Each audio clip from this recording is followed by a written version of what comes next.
అపనమ్మకాలను సృష్టించేటువంటి ప్రక్రియ మన మీద జరిగింది. కాంగ్రెస్ ఇచ్చేటువంటి గ్యారంటీకి వారంటీ లేదు, కాంగ్రెస్కే గ్యారంటీ లేదు అని అనేక తప్పుడు కూతలు కూసినటువంటి వాళ్ళు ఈరోజు అడ్రస్ లేకుండా పోయినరు అనేది వాస్తవం. కాంగ్రెస్ అంటేనే అది స్వతంత్ర ఉద్యమమైన సంక్షేమ రాజ్యమైన ఇందిరమ్మ కలలను, నెహ్రూ గారి కలలను, గాంధీ గారి కలలను నిజం చేసేటువంటి పార్టీ అని నిరూపించడానికి కాంగ్రెస్ పార్టీకి ఎంతో కాలం పట్టలేదని చెప్పడానికి మాకు ఎలాంటి భేషజాలు లేవు అని ఈ సందర్భంగా తెలియజేస్తా ఉన్నాను. అధికారంలోకి వచ్చిన మరి మంత్రివర్గం వచ్చిన మంత్రులుగా ప్రమాణం చేసినటువంటి రెండో రోజే ఉచిత బస్సు ప్రయాణం పెట్టి ఇప్పటి వరకు రాష్ట్రంలో 18 కోట్ల మహిళలు ఉచిత బస్సు ప్రయాణం మహిళా ప్రయాణాలు చేయడం జరిగింది. వాటితో పాటు ఈరోజు మహిళల మీద పడుతున్నటువంటి ఆర్థిక భారాన్ని తగ్గించడం కోసం ఏదైతే గ్యారంటీ స్కీమ్లలో పెట్టినటువంటి 500కే గ్యాస్ సిలిండర్ కానీ 200 యూనిట్ల ఉచిత విద్యుత్ కానీ ఈరోజు ఇచ్చి ఆయా పేద కుటుంబాల యొక్క ఆర్థిక భారాన్ని తగ్గించడం కోసం ఇవాళ కాంగ్రెస్ ప్రభుత్వం సీఎం రేవంత్ రెడ్డి గారి ఆధ్వర్యంలో ఉన్నటువంటి క్యాబినెట్ అంతా కూడా మరి ముందుకొచ్చి అనేక ఆర్థిక సంక్షోభాలు ఉన్నప్పటికీ వాటన్నింటినీ అధిగమించి రాష్ట్ర ప్రజలకు ఇచ్చినటువంటి మాటను నిలబెట్టుకుంటూ ముందుకొస్తుంటే ఓర్వలేకపోతున్నటువంటి పరిస్థితి ఈరోజు బీఆర్ఎస్ బీజేపీ ప్రభుత్వాల పక్షాలది. ఈరోజు కాంగ్రెస్ ప్రభుత్వం మరి 2014 వరకు రాష్ట్రంలో సిలిండర్ ధర 400 ఉండే, కానీ బీఆర్ఎస్ బీజేపీ అధికారంలో ఉన్నంత కాలం 1300 పెంచింది. దాన్ని ఈరోజు 500కే ఇచ్చి మా అక్క చెల్లెళ్ళ కళ్ళల్లో ఆనందం చూడడం కోసం సోదరుడుగా మరి ఈరోజు రేవంత్ రెడ్డి గారు బాధ్యత తీసుకొని ముందుకు రావడం జరిగింది. ఇవాళ పేదోళ్ళ ఇళ్లల్లో కరెంటు వాడాలంటే అధికంగా రేట్లు పెంచినటువంటి గత బీఆర్ఎస్ ప్రభుత్వం ఈరోజు 200 యూనిట్లు ఉచితంగా కరెంట్ ఇస్తానంటే వాళ్ళ కళ్ళల్లో మరి కారం పోసుకున్నారేమో, మండిపోతున్నారు వాళ్ళు. మహిళలకు ఉచితంగా బస్సు ప్రయాణం అంటే కూడా ఆటో సోదరులను రెచ్చగొట్టి రకరకాల కుట్రలు చేసి మనం ఇచ్చినటువంటి గ్యారంటీ పథకాలన్నీ కూడా ఆపాలని ప్రయత్నం చేస్తూ ఉన్నారు. పైకేమో అమలు చేయండి, ఇంకెప్పుడు చేస్తారని డ్రామా చేస్తున్నారు. కానీ లోపటేమో ఇది అమలు కాకుంటే బాగుండు, ఇది అమలు కాకుంటే బాగుండని ఇలాంటి కుట్రలు వాళ్ళ యొక్క అధికారం పోయిన తర్వాత చాలా తీవ్రమైనటువంటి అసహనానికి గురవుతున్నటువంటి పార్టీలు బీజేపీ బీఆర్ఎస్ అని సందర్భంగా తెలియజేస్తా ఉన్నాను.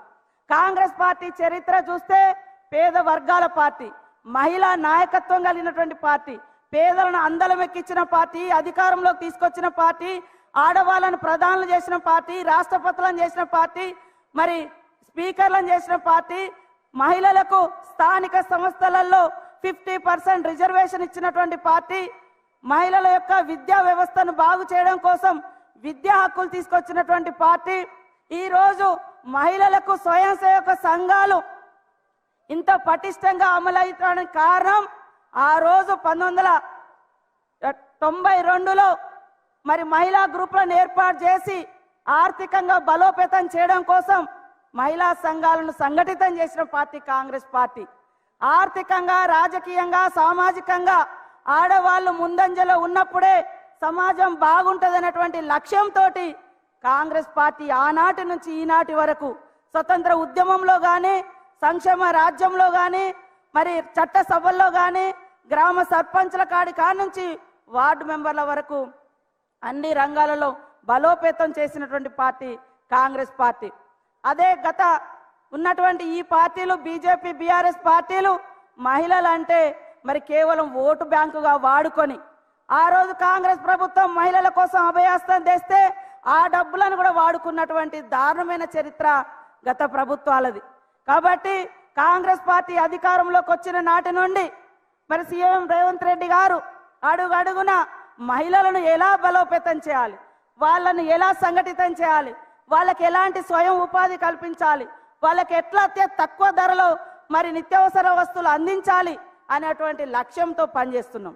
ఆ రోజు కాంగ్రెస్ ప్రభుత్వం ఉన్నప్పుడు 185 రూపాయలకే 9 రకాల సరుకులు ఇచ్చి ఆడవాళ్లకు ఎంతో ఊరటనిచ్చినటువంటి పార్టీ కాంగ్రెస్ పార్టీ. ఎందుకంటే వంటింట్లోకి పోతే మరి ధరలు పెరిగినా లేకుంటే పొయ్యి ఊదాలన్నా కన్నీళ్ళు వచ్చేది మా అక్క చెల్లెళ్ళకే. అలాంటి పరిస్థితి రాకూడదని ఇలాంటి విప్లవాత్మకమైనటువంటి సంక్షేమం కావాల్సినటువంటి నిర్ణయాలు తీసుకొని ముందుకొస్తున్నటువంటి కాంగ్రెస్ ప్రభుత్వాన్ని మా అక్క చెల్లెలు అన్న తమ్ములు అందరూ కూడా రాష్ట్ర ప్రజలు దీవించి రాబోయేటువంటి పార్లమెంట్ ఎన్నికలలో కూడా కాంగ్రెస్ కు ఘన విజయాన్ని చేకూర్చాలని చేతులెత్తి నమస్కరిస్తూ జై కాంగ్రెస్. ఇప్పుడు ఇవాళ ప్రవేశపెడుతున్నటువంటి 500కే సిలిండర్ కార్యక్రమానికి సంబంధించిన మంత్రివర్యులు, రాష్ట్ర సీనియర్ కాంగ్రెస్ నాయకులు, రాష్ట్ర పౌర సరఫరాల ఇరిగేషన్ శాఖ మాత్యులు శ్రీ ఉత్తమ్ కుమార్ రెడ్డి గారిని మాట్లాడుతుందిగా కోరుతాం.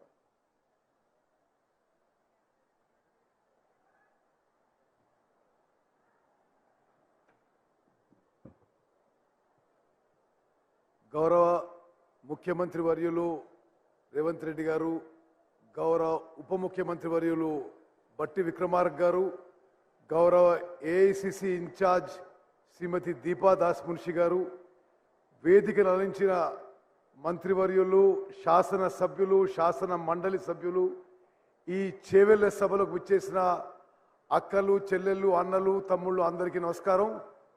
ఈరోజు తెలంగాణ చరిత్రలోనే ఒక గొప్ప దినంగా నిలిచిపోతుంది. ఒక 75 రోజుల క్రితం తెలంగాణ రాష్ట్ర ఎన్నికల్లో తెలంగాణ ప్రజలు ఒక చారిత్రాత్మక తీర్పిచ్చారు. 10 ఏళ్ల పాటు తెలంగాణ రాష్ట్రాన్ని దోచుకున్న టిఆర్ఎస్ పార్టీని బొందబెట్టి కాంగ్రెస్ పార్టీకి అఖండ విజయం ఇచ్చారు. ఈ ప్రజల మ్యాండేట్ ని గౌరవిస్తూ 75 రోజుల పరిపాలనలో కాంగ్రెస్ ప్రభుత్వం, మన ప్రభుత్వం ప్రజలకు ఇచ్చిన హామీలు ఒక్కొక్కటి నెరవేర్చుకుంటూ ముందుకు పోతున్నాం. ఈరోజు ఈ చేవెళ్ళే సభ ద్వారా 2 నిరుపేద మధ్యతర కుటుంబాలకి చాలా ఉపయోగపడే కార్యక్రమాలు కాంగ్రెస్ ప్రభుత్వం మొదలు పెట్టబోతున్నది. ఇప్పుడే సెక్రటేరియట్లో ఆ 2 కార్యక్రమాలు మొదలుపెట్టి గౌరవనీయులు రేవంత్ రెడ్డి గారు, బట్టి విక్రమార్క నాయకత్వంలో కాంగ్రెస్ ప్రభుత్వం రాష్ట్ర వ్యాప్తంగా అందరికీ 200 విద్యుత్ యూనిట్ల వరకు ఉచితంగా మార్చు బిల్లు నుంచి మొదలుపెట్టే కార్యక్రమం ఈ సభ ద్వారా ప్రకటిస్తున్నాము. అదేవిధంగా రాష్ట్ర వ్యాప్తంగా తెల్ల కార్డున్న వాళ్ళందరికీ కూడా ఎల్పిజి సిలిండర్ ధర మరి 1200, 1300 రూపాయలకు చేరిన ఈ సందర్భంలో నిరుపేదలందరికీ, తెల్ల కార్డున్న వాళ్ళందరికీ కూడా ఇప్పటి నుంచి ఎల్పిజి సిలిండరు, గ్యాస్ సిలిండరు 500 రూపాయలకే మన కాంగ్రెస్ ప్రభుత్వం ఇవ్వబోతున్నది. ఇంకో చాలా ముఖ్యమైన విషయం, ఈ 200 యూనిట్ల ఉచిత విద్యుత్ కానీ, ఈ 500 రూపాయల గ్యాస్ సిలిండర్ కానీ ఈ రోజు రేపు ప్రకటించిన లబ్ధిదారులే కాకుండా ఎవరన్నా ముందు అప్లికేషన్ పెట్టిపోవడం మర్చిపోయినా, ఏ కారణంగా ఎవరి పేరు లబ్ధిదారులో లిస్టులో రాకున్నా అర్హులైన వాళ్ళందరికీ మరి ముందు కూడా మీరు అప్లికేషన్ పెట్టుకుంటే, మీకు అర్హత ఉంటే 200 యూనిట్ విద్యుత్, 500 రూపాయలు గ్యాస్ సిలిండరు మన కాంగ్రెస్ ప్రభుత్వం ఈ రోజు నుంచి ఇవ్వబోతుందని చెప్పి నేను మనవి చేస్తున్నాను.